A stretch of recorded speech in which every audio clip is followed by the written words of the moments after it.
কি রে, তোর হলো? আর কতক্ষণ লাগবে? ব্রাহ্মণ ঠাকুর তো এক্ষুনি চলে আসবেন। তাড়াতাড়ি কর। শুভ সময় পার হয়ে গেলে কিন্তু চলবে না। কথাগুলো বলে উঠলেন মহুয়ার শাশুড়ি মালবিকা দেবী। কিছুক্ষণ পর ধীরে ধীরে এসে আসনে বসল মহুয়া। আজ তার সাধের অনুষ্ঠান। চারদিকে আত্মীয় স্বজনের ভিড়, হাসি আনন্দে মুখর বাড়ি। অথচ এই আনন্দের মাঝেও মহুয়ার বুকটা অজানা এক আশঙ্কায় কেঁপে চলেছে। কপাল বেয়ে ঘাম ঝরতে দেখে তন্ময় আলতো করে পাখার গতি বাড়িয়ে দিল। স্ত্রীর পাশে বসে সে মৃদু স্বরে বলল, এত ভয় পাচ্ছ কেন? শরীর খারাপ হবে কিন্তু। মহুয়া শুধু একবার তন্ময়ের দিকে তাকিয়ে মৃদু হাসল। সেই হাসির আড়ালে যে কতটা ভয় লুকিয়ে আছে তা একমাত্র সেই জানে। ব্রাহ্মণ ঠাকুর পুজো ও আশীর্বাদ পর্ব শেষ করে বললেন, এবার বাড়ির 5 জন এও স্ত্রী বৌমাকে আশীর্বাদ করুন। প্রথমে বড় জেঠি শাশুড়ি মহুয়ার মাথায় হাত রেখে বললেন, সুস্থ সন্তানের জননী হও মা। মহুয়া প্রণাম করতে ঝুঁকতেই মালবিকা দেবী তাড়াতাড়ি বলে উঠলেন, আরে দিদি, শুধু সুস্থ সন্তান বললে হবে? বলুন না পুত্র সন্তানের জননী হোক। বংশের প্রদীপ জ্বালানোর জন্য তো একটা ছেলে চাই। ঘরের পরিবেশ মুহূর্তেই অস্বস্তিকর হয়ে উঠল। কেউ প্রতিবাদ করলো না। একে একে সকলেই মুখ বুজে একই আশীর্বাদ করলেন, পুত্র সন্তানের জননী হও। ঠিক তখনই ভেতর থেকে দৌড়ে এলো 5 বছরের ত্রিধা। সে মহুয়া আর তন্ময়ের প্রথম সন্তান। ত্রিধা যখন মহুয়ার গর্ভে ছিল তখনও মালবিকা দেবী ধুমধাম করে সাধের অনুষ্ঠান করেছিলেন। কিন্তু নাতনির জন্মের পর তার মুখে সেই আনন্দ দেখা যায়নি। তিনি ত্রিধাকে ভালোবাসতেন ঠিকই, কিন্তু মনের গভীরে একটাই আক্ষেপ ছিল, বংশের জন্য একটি ছেলে। তাই ছোটবেলা থেকেই ত্রিধাকে শেখানো হয়েছে তোর একটা ভাই হবে। মহুয়ার মা সীতমা দেবী মিষ্টির থালা নিয়ে এসে মেয়ের মুখে দুটো মিষ্টি তুলে দিতেই মালবিকা দেবী বললেন, বেয়ান, মেয়ের যত্ন করবেন। আমিও কিন্তু কোনো ত্রুটি রাখিনি। তবে ওকে বুঝিয়ে বলবেন ঈশ্বরের কাছে যেন নাতির জন্য প্রার্থনা করে। সীতমা দেবী কোনো উত্তর দিলেন না, শুধু মাথা নিচু করে রইলেন। তার বুকেও একই ভয়। আবার যদি মেয়ে হয় তবে মহুয়ার কি হবে? এর পরের 9টা মাস মালবিকা দেবী মহুয়াকে কোনো কাজই করতে দেননি। এক জ্যোতিষী নাকি হাত দেখে বলেছিলেন, এবার নিশ্চিত পুত্র সন্তান হবে। সেই বিশ্বাসেই তিনি বৌমাকে চোখের মণির মতো আগলে রাখলেন। বিশ্রাম নাও বৌমা, কাজ করার জন্য আমি আছি। আমার নাতির যেন কোনো ক্ষতি না হয়। রাত হলে মহুয়া তন্ময়ের বুকে মাথা রেখে ফিসফিস করে বলতো, আচ্ছা, যদি আবার মেয়ে হয় তাহলে কি এই বাড়িতে আমার আর জায়গা হবে না? তন্ময় দীর্ঘশ্বাস ফেলে বলতো, মা একটু বাড়াবাড়ি করছে জানি, কিন্তু এখন মাকে কিছু বললে বাড়িতে অশান্তি হবে। তুমি শুধু এটুকু মনে রেখো, আমি তোমার পাশে আছি। তোমাকে কোনোদিন একা ছেড়ে দেব না। এই কথাটুকুই মহুয়ার সাহস ছিল। অবশেষে এলো সেই প্রতীক্ষার দিন। 9 মাস পূর্ণ হয়েছে। হাসপাতালে যাওয়ার আগে মালবিকা দেবী ঠাকুরের পায়ে ফুল ছুঁয়ে মহুয়ার মাথায় রাখলেন। ঠাকুরের আশীর্বাদ নিয়ে যাও বৌমা, এবার আমার নাতিকে কোলে নেব। বাইরে তখন কালো মেঘে ঢাকা আকাশ, অঝোরে বৃষ্টি নামছে। বজ্রপাত আর মেঘের গর্জনে চারদিক কাঁপছে। সন্ধ্যার সেই ঝড় বৃষ্টির মধ্যেই নার্সিংহোমে পৌঁছালো সবাই। কিছুক্ষণ পর অপারেশন থিয়েটারের দরজা খুলে এক নার্স বেরিয়ে এসে বললেন, অভিনন্দন, মহুয়া দেবীর কন্যা সন্তান হয়েছে। কথাটা শুনেই মালবিকা দেবীর মুখের রং বদলে গেল। তিনি কড়া চোখে তন্ময়ের দিকে তাকিয়ে বললেন, এই মেয়েকে আমি বাড়িতে তুলব না, যা করার তুই কর। মায়ের কথা শুনে তন্ময়ের বুকটা মোচড় দিয়ে উঠল। ঠিক সেই সময় রিসেপশনে কর্মরত সীমা দেবী ধীরে ধীরে এগিয়ে এলেন। কিছু মনে করবেন না, তিনি বললেন, আপনাদের সব কথা আমি শুনেছি। আমি নিঃসন্তান। বিয়ের 6 মাসের মাথায় দুর্ঘটনায় আমার স্বামী মারা যান। যদি আপনারা এই শিশুটিকে রাখতে না চান, আমাকে দিন। নিজের সন্তানের মতো মানুষ করব। তন্ময় স্তব্ধ হয়ে গেল। সামনে একদিকে মা, অন্যদিকে সদ্যজাত কন্যা আর অসুস্থ স্ত্রী। অনেকক্ষণ নীরবে দাঁড়িয়ে থেকে সে বলল, একটা শর্তে, আমি যখন ইচ্ছে আমার মেয়েকে একবার দেখতে আসতে পারবো। সীমা দেবী চোখের জল মুছে মাথা নাড়লেন। সেদিন নার্সিংহোমের করিডোরে দাঁড়িয়ে তন্ময় কাপা হাতে নিজের দ্বিতীয় কন্যাকে সীমা দেবীর কোলে তুলে দিল।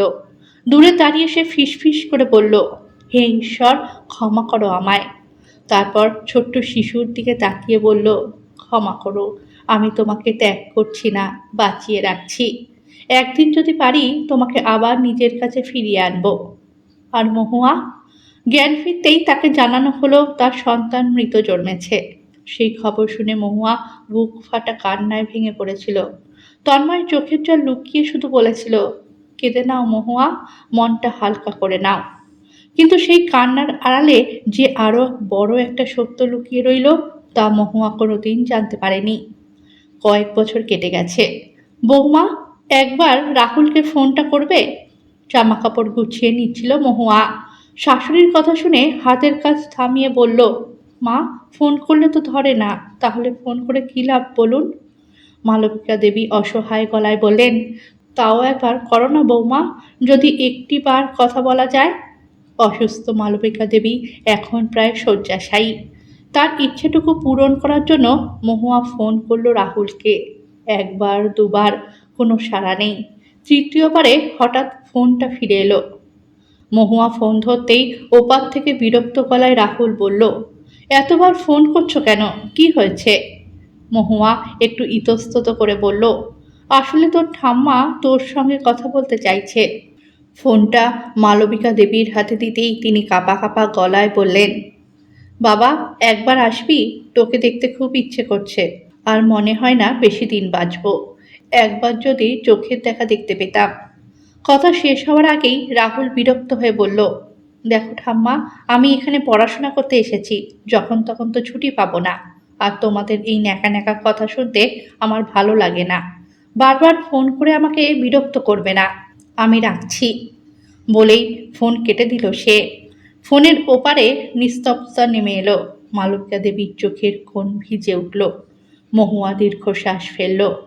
এই বেয়াদবি আর হঠকারিতা যে একদিনে তৈরি হয়নি সেটা সে খুব ভালো করেই জানত।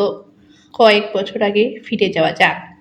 মহুয়ার জীবনের সেই ভয়ঙ্কর রাতের পর সে গভীর অবসাদের মধ্যে ডুবে গিয়েছিল। সারাক্ষণ কাঁদত, বারবার বলতো, আমি আমার বাচ্চার কান্নার আওয়াজ শুনেছি, ও কি করে মৃত হতে পারে। কেউ তাকে বোঝাতে পারত না। সে যেন বাস্তব আর কল্পনার মাঝখানে হারিয়ে গিয়েছিল। ডাক্তার দেখানো হয়েছিল অনেক। শেষে ডাক্তার পরামর্শ দিয়েছিলেন পরিবেশ বদলানো দরকার। তন্ময় স্ত্রীকে নিয়ে কয়েকদিনের জন্য বাইরে বেড়াতে গিয়েছিল। ধীরে ধীরে মহুয়ার মন কিছুটা স্বাভাবিক হতে শুরু করলো। তবে তন্ময় ভুলতে পারেনি সেই ঘটনাকে। নার্সিংহোমের রিসেপশনে কর্মরত সীমা দেবীর কাছে সে গোপনে নিজের কন্যা সন্তানের খোঁজ নিত। মেয়েটিকে নিজের কাছে রাখতে না পারার যন্ত্রণা আজও তাকে তাড়িয়ে বেড়ায়। একদিন সে সীমা দেবীকে বলেছিল, মেয়েটার জন্য কিছু করতে চাই, ওর পড়াশোনার খরচ, ভবিষ্যতের জন্য কিছু। সীমা দেবী শান্ত গলায় বলেছিলেন, ওকে আমি আমার সাধ্যমতো মানুষ করব। যখন ওকে ত্যাগ করার সিদ্ধান্ত নিয়েছিলেন তখনই তো ভাবা উচিত ছিল। খোঁজ খবর নিতে পারেন, কিন্তু এর বেশি কিছু আমি মানতে পারবো না। সেই কথা আজও তন্ময়ের কানে বাজে। প্রতি রাতে ঈশ্বরের কাছে সে ক্ষমা চায়। পরিস্থিতির চাপে নেওয়া সেই সিদ্ধান্তের বোঝা সে এখনো বয়ে বেড়াচ্ছে। এরপর কেটে যায় 4 বছর। মহুয়ার খোল জুড়ে আসে পুত্র সন্তান রাহুল। নাতিকে পেয়ে মালবিকা দেবীর আনন্দের সীমা রইল না। তিনি যেন নাতিকে ঘিরেই নতুন করে বাঁচার স্বপ্ন দেখতে শুরু করলেন। রাহুলের কোনো চাওয়া অপূর্ণ থাকতো না। সে কি খেলো, কি পড়লো, কখন ঘুমালো, সব কিছুতেই নজর রাখতেন তিনি। মহুয়া কিংবা তন্ময় কেউ ছেলেকে শাসন করার সুযোগ পেত না। ও তো ছোট, বাচ্চাদের একটু আদর না করলে হয়? মালবিকা দেবী বলতেন। কিন্তু সেই অতিরিক্ত আদরই ধীরে ধীরে রাহুলের স্বভাব বদলে দিল। সে জেদি হয়ে উঠল, কারোর কথা শুনত না। ভুল করলে শাসন নয়, বরং প্রশ্রয় পেত। সময়ের সঙ্গে সঙ্গে সেই জেদ অহংকারে পরিণত হলো। এদিকে মহুয়ার বড় মেয়ে ত্রিধা নিজের যোগ্যতায় প্রতিষ্ঠিত হয়েছে। সফটওয়্যার ইঞ্জিনিয়ারিং পড়ে একটি নামী সংস্থায় চাকরি করছে। বিয়েও হয়েছে তার। স্বামীও একই প্রতিষ্ঠানে কর্মরত। ব্যস্ততার মাঝেও ত্রিধা নিয়ম করে বাবা মা ও ঠাম্মার খোঁজ নেয়। সুযোগ পেলেই ছুটে আসে বাড়িতে। কিন্তু রাহুল, সে এখন কলকাতায় থেকে পড়াশোনা করছে। পড়াশোনার চেয়ে বাবার টাকা খরচ করতেই যেন তার বেশি আগ্রহ। নিজের দায়িত্ব সম্পর্কে কোনো সচেতনতা নেই। একদিন রাহুলের কথা বলতে বলতে কেঁদে ফেলেছিলেন মালবিকা দেবী। মহুয়া তখন বলেছিল, এখন কেঁদে কি হবে মা? সারা জীবন নাতি নাতি করে মাথায় তুলে রেখেছিলেন, শাসন করতে দেননি, আজ তার ফল পাচ্ছেন। কিছুক্ষণ থেমে আবার বলেছিল, ত্রিধাকে প্রথমে আপনি মেনে নিতে পারেননি, অথচ দেখুন সেই ত্রিধাই প্রতিদিন আমাদের খোঁজ নেয়। আর আপনার নাতি, নিজের বাবা মায়ের খবর নেওয়ারও সময় নেই। ওর বয়সী কত ছেলে চাকরি করছে, আর ও শুধু টাকা নষ্ট করছে। মালবিকা দেবী কোনো উত্তর দিতে পারেননি, কারণ তিনি জানতেন কথাগুলো মিথ্যে নয়। এভাবেই কেটে গেল আরো কয়েক মাস। একদিন হঠাৎ মালবিকা দেবীর শারীরিক অবস্থা ভীষণ খারাপ হয়ে গেল। বারবার তিনি শুধু রাহুলের নাম করতে লাগলেন, একবার যদি রাহুলকে দেখতে পেতাম। তন্ময় বারবার ফোন করছিল ছেলেকে, কিন্তু ফোন ধরার সময় বা ইচ্ছা কোনোটাই ছিল না রাহুলের। শেষ পর্যন্ত ডাক্তার ডাকা হলো। ডাক্তার পরীক্ষা করে গম্ভীর মুখে বললেন, নারীর গতি খুবই ধীর, সময় খুব কম। মালবিকা দেবী শেষ মুহূর্ত পর্যন্ত নাতির অপেক্ষা করেছিলেন, কিন্তু সেই অপেক্ষা অপূর্ণই রয়ে গেল। কিছুক্ষণ পর তিনি চিরনিদ্রায় শায়িত হলেন। রাহুলকে আর তার প্রিয় ঠাম্মার শেষ দেখা হলো না। সময় কারোর জন্য থেমে থাকে না। আরো কয়েক বছর কেটে গেল। মহুয়া আর তন্ময়ের বয়স বেড়েছে, শরীরও আগের মতো শক্ত নেই। রাহুল এখন বিবাহিত, স্ত্রীকে নিয়ে বাইরে থাকে। বাবা মা ফোন করলে কখনো কখনো ফোন ধরে, কিন্তু নিজে থেকে কোনো খবর নেয় না। তাদের সুখ দুঃখ অসুখ বিসুখ কিছুই যেন তার কাছে গুরুত্বপূর্ণ নয়। সেদিন সকালে তন্ময় বাজার করতে গিয়েছিল। বাজার থেকে ফেরার পথে হঠাৎ সে মাথা ঘুরে পড়ে গিয়েছিল। হাতে থাকা বাজারের ব্যাগ ছিটকে পড়ল রাস্তায়, আর সে ধপ করে মাটিতে লুটিয়ে পড়ল। চারপাশে লোকজন জড়ো হলেও কেউ এগিয়ে আসছিল না। ঠিক তখনই একটি তরুণী দৌড়ে এলো। সে তাড়াতাড়ি নিজের জলের বোতল খুলে তন্ময়ের মুখে জল ছিটিয়ে দিল। তারপর আশপাশের কয়েকজনকে ডেকে সাহায্য চাইল। সবার সহযোগিতায় তন্ময়কে বাড়ি পৌঁছে দেওয়া হলো। মহুয়া দরজা খুলে অপরিচিত মেয়েটিকে দেখে অবাক হয়ে গেল। তরুণীটি উদ্বিগ্ন মুখে বলল, কাকু রাস্তায় পড়ে গিয়েছিলেন, তাই নিয়ে এলাম। মহুয়া কৃতজ্ঞ চোখে তাকিয়ে রইল তার দিকে, কিন্তু তখনও সে জানত না এই মেয়েটির আগমন তাদের জীবনের বহু বছরের চাপা পড়ে থাকা এক সত্যকে সামনে নিয়ে আসতে চলেছে। সেই সত্য যা তাদের জীবনকে সম্পূর্ণ বদলে দেবে। তোমাকে তো বারবার বলেছিলাম অসুস্থ শরীর নিয়ে বাজারে যেও না, তুমি তো আমার কোনো কথাই শুনলে না। কথাগুলো এক নাগাড়ে বলে যাচ্ছিল মহুয়া। তার চোখে মুখে উদ্বেগের ছাপ স্পষ্ট। অপরিচিত সেই তরুণী মৃদু হেসে বলল, কাকিমা চিন্তা করবেন না, কাকু এখন ভালো আছেন। প্রচণ্ড রোদে বেরিয়েছিলেন, তাই মাথা ঘুরে অজ্ঞান হয়ে গিয়েছিলেন। আমি একজন ডাক্তার, প্রাথমিক পরীক্ষা করে দেখেছি, আপাতত ভয়ের কিছু নেই। মহুয়া একটু স্বস্তির নিঃশ্বাস ফেলল। মেয়েটি আবার বলল, আমি এখন আসি, আপনি বরং কাকুকে একটু ওআরএসের জল খাইয়ে দেবেন। কথা শেষ করে সে চলে গেল। সেদিনের ঘটনার পর ৩-৪ দিন কেটে গেল। এক বিকেলে হঠাৎ কলিং বেল বেজে উঠল। দরজা খুলতেই মহুয়া অবাক হয়ে দেখল সেই মেয়েটি দাঁড়িয়ে আছে। মেয়েটি হাসি মুখে বলল, কাকিমা, কাকু ভালো আছেন তো? আমি এই পথ দিয়েই যাচ্ছিলাম, তাই ভাবলাম একবার খোঁজ নিয়ে যাই। সেদিন তার সঙ্গে ছিলেন তার মা। মহুয়া আন্তরিকভাবে বলল, বাইরে দাঁড়িয়ে আছেন কেন, ভেতরে আসুন। দুজনকে বসার ঘরে বসিয়ে চা জল আনার ব্যবস্থা করতে গেল সে। এদিকে তন্ময়বাবু ডাইনিং রুমে বসে টিভি দেখছিলেন। অতিথিদের সঙ্গে দেখা করতে এসে হঠাৎ মেয়েটির মাকে দেখে যেন স্তব্ধ হয়ে গেলেন। বিস্ময়ে তার চোখ বড় হয়ে উঠল। অন্যদিকে সেই মহিলাও তন্ময়বাবুর দিকে অপলক তাকিয়ে রইলেন। দুজনের চোখে যেন একসঙ্গে বহু বছরের পুরনো স্মৃতি ভেসে উঠল। মহুয়া বিষয়টা বুঝতে না পারলেও অনুভব করল এদের মধ্যে নিশ্চয়ই কোনো অদ্ভুত যোগসূত্র রয়েছে। কিছুক্ষণ বসে থাকার পর মেয়েটির মা বললেন, তোর তো চেম্বারে যাওয়ার সময় হয়ে গেছে, চল এবার উঠি। বিদায়ের সময় মহুয়া বলল, আপনাদের সঙ্গে আলাপ হয়ে খুব ভালো লাগলো, আবার আসবেন। তারা চলে গেলেও তন্ময়বাবু যেন গভীর চিন্তায় ডুবে রইলেন। দুদিন পর এক বিকেলে তন্ময়বাবু একা গিয়ে উপস্থিত হলেন সীমাদেবীর বাড়িতে। দরজা খুলে সীমাদেবী তাকে দেখে বিস্মিত হলেন। তন্ময়বাবু বললেন, আপনার সঙ্গে কিছু জরুরি কথা আছে। সীমাদেবী তাকে ভেতরে নিয়ে গেলেন। বাড়িতে তখন তার মেয়ে তরিও ছিল। তন্ময়বাবু বললেন, এবার হয়তো সময় হয়েছে ওকে সব সত্যি জানিয়ে দেওয়ার। সীমাদেবী দীর্ঘশ্বাস ফেলে বললেন, এত বছর ধরে নিজের সন্তানের মতো করে মানুষ করেছি ওকে, সত্যিটা জানার পর ও কিভাবে নেবে আমি জানি না। তন্ময়বাবুর চোখ ভিজে উঠল।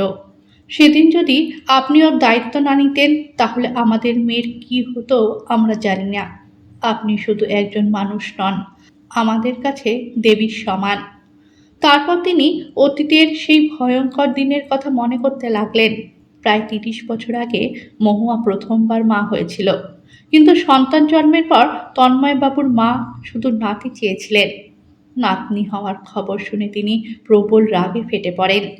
পরিস্থিতি এমন জায়গায় পৌঁছেছিল যে সদ্যজাত শিশুটিকে পরিবারের সম্মান রক্ষার অজুহাতে অন্যত্র সরিয়ে নেওয়ার সিদ্ধান্ত নেওয়া হয়। তন্ময়বাবু প্রতিবাদ করতে পারেননি। মহুয়াকে বলা হয়েছিল সন্তানটি জন্মের পরই মারা গেছে, কিন্তু বাস্তবে শিশুটি জীবিত ছিল। সেই শিশুটিকেই এক নিঃসন্তান বিধবা নারী সীমাদেবী নিজের দায়িত্বে তুলে নেন। তিনি প্রতিজ্ঞা করেছিলেন মেয়েটিকে মানুষের মতো মানুষ করবেন। তারপর বছরের পর বছর কেটে গেছে। সীমাদেবী নিজের সমস্ত সঞ্চয়, শ্রম আর ভালোবাসা দিয়ে তরিকে বড় করেছেন, পড়াশোনা করিয়েছেন, ডাক্তার বানিয়েছেন। এদিকে তন্ময়বাবু ও মহুয়ার সংসারে পরে এক ছেলে সন্তান জন্মায়। কিন্তু ভাগ্যের বিচার বড় অদ্ভুত। যে নাতির জন্য এত অন্যায় করা হয়েছিল সেই নাতি বড় হয়ে চাকরি সূত্রে দূরে চলে যায়। বিয়ের পর বাবা মায়ের খোঁজ খবরও খুব একটা রাখে না। তন্ময়বাবুর মা শেষ জীবনে সেই নাতির স্নেহ না পেয়ে গভীর কষ্টে দিন কাটিয়েছিলেন। তন্ময়বাবু বললেন, আমার মা তার কর্মফলের শাস্তি পেয়েছেন। নাতি স্নেহের আশায় জীবন কাটালেও শেষ পর্যন্ত সেই নাতি তার কাছে থাকেনি। সীমাদেবী শান্ত গলায় বললেন, কর্মফলের বিচার কেউ এড়াতে পারে না। কয়েকদিন পর তন্ময়বাবু তরির চেম্বারে গিয়ে দেখা করলেন। সব কথা খুলে বললেন তিনি। জন্মের পর কি ঘটেছিল, কেন তাকে মায়ের কাছ থেকে দূরে সরিয়ে দেওয়া হয়েছিল, কিভাবে সীমাদেবী তাকে আশ্রয় দিয়েছিলেন, সব কিছু। সব শুনে তরি দীর্ঘক্ষণ নীরব হয়ে বসে রইল। তারপর শান্ত গলায় বলল, যখন নিজের মেয়ের দায়িত্ব নিতে তোমরা ভয় পেয়েছিলে তখন একজন মানুষ সাহস করে আমাকে নিজের সন্তান হিসেবে গ্রহণ করেছিলেন। তিনি শুধু আমাকে আশ্রয় দেননি, মানুষ করেছেন। আমার কাছে মা মানে সীমাদেবী। তন্ময়বাবুর মাথা নিচু হয়ে গেল। তরি আবার বলল, আমি আমার মাকে ছেড়ে কোথাও যেতে পারবো না। তবে তোমরা আমার জন্মদাতা, তোমাদের প্রতিও আমার দায়িত্ব আছে। তোমরা চাইলে আমাদের সঙ্গে থাকতে পারো, আমি তোমাদেরও নিজের মানুষ হিসেবেই দেখব। তন্ময়বাবুর চোখ ভিজে উঠল। বাড়ি ফিরে তিনি মহুয়াকে সব সত্যি জানালেন। সব শুনে মহুয়া কান্নায় ভেঙে পড়ল। তাহলে সেদিন আমার আশঙ্কাটাই সত্যি ছিল। আমি শুনেছিলাম আমার বাচ্চা কাঁদছে, অথচ সবাই আমাকে বলেছিল আমার সন্তান মারা গেছে। এত বড় মিথ্যে আমার কাছ থেকে লুকিয়ে রাখা হয়েছিল। তার কান্নায় ঘর ভারী হয়ে উঠল। পরদিন মহুয়া ও তন্ময়বাবু সীমাদেবীর বাড়িতে গেলেন। তরিকে সামনে দেখেই মহুয়া আর নিজেকে সামলাতে পারল না। সেই মেয়েকে বুকের মধ্যে জড়িয়ে ধরে অঝরে কাঁদতে লাগলো। তরিও মায়ের কাঁধে হাত রেখে বলল, অতীত আর বদলানো যাবে না, কিন্তু ভবিষ্যৎটা আমরা সুন্দর করে গড়ে তুলতে পারি। সীমাদেবী পাশে দাঁড়িয়ে চোখের জল মুছছিলেন। সেদিন থেকে দুই পরিবারের মধ্যে নতুন সম্পর্কের সূচনা হলো। তরি নিজের দায়িত্বে সীমাদেবী, তন্ময়বাবু ও মহুয়া তিনজনেরই দেখাশোনা করতে লাগলো। জন্মদাত্রী মা, লালনকারী মা এবং জন্মদাতা বাবা, সকলকে সমান শ্রদ্ধা ও ভালোবাসা দিয়ে আগলে রাখলো সে। বাকি জীবন তারা সবাই একসঙ্গে সুখে দুঃখে কাটাতে লাগলেন। মান, অভিমান, কষ্ট আর অনুশোচনার অন্ধকার পেরিয়ে অবশেষে তাদের জীবনে নেমে এলো শান্তির আলো। সন্তান ছেলে না মেয়ে এ বিচার করার অধিকার মানুষের নয়। যে সন্তানকে অবহেলা করা হয় সেই সন্তানই একদিন পরিবারের সবচেয়ে বড় আশ্রয় হয়ে উঠতে পারে। অন্যায়ের ফল একদিন না একদিন ফিরে আসেই, আর নিঃস্বার্থ ভালোবাসা কখনো বিফলে যায় না। রক্তের সম্পর্ক গুরুত্বপূর্ণ হলেও ভালোবাসা, ত্যাগ এবং দায়িত্ববোধই প্রকৃত সম্পর্কের ভিত্তি। তাই সন্তানকে সমান চোখে দেখা এবং মানবিকতার পথ অনুসরণ করাই জীবনের সবচেয়ে বড় শিক্ষা।